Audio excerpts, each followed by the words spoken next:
Hello. Snacks. Ito yung mga langga. Canton. At inilis investigasyon namin kung magsasabi kayo ng totoo. Sino pong supplier ninyo? Wala nang supplier! Dahil hindi tulad ang tatay ko! Kayo yan ang adik eh, ha? Masama ba kayo? Nakikinig kayo sa mga sinasabi ng mga tao? Ha?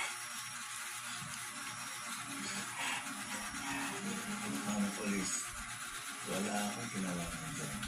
Ni minsan, hindi man lang ako nakakawa o nakasubo. At lalo nang tumulak pa ng droga, may ebidensya na po. At may nakapagtulak pa sa inyo. Talaga ayaw ninyong maniwala? Sabi na nga ng lola ko, hindi yan sa kanya, pero iyan yung pagbibigyan niyo sa kanya.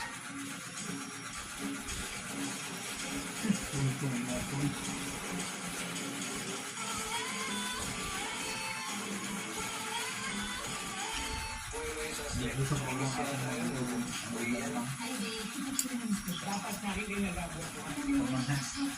Masamang tao si Amos.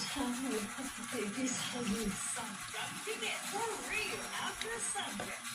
Stories have the power to change lives. Salamat kasi binahagi niya yung kwento niya sa amin. Dahil doon, marami rin tumulong.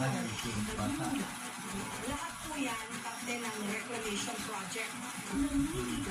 Nadagtan natin dito yung mga nagpo-protesta. Lalaban po namin ito. Patuloy na nagbibigay ng serbisyong totoo. Ako na lang ang natira, mga anak ko na wala na pakisama. Ang most awarded broadcast journalist at most awarded news magazine sa Pilipinas. Hatid ang mga world-class na kwento ng Pilipino. Kapuso mo, Jessica Soho. Ayaw namin ng mga katulad mo. Okay, alas na ba? There's another fight he must face. Rumble, First Blood, Tuesday 8 p.m. on True. Keeping it good.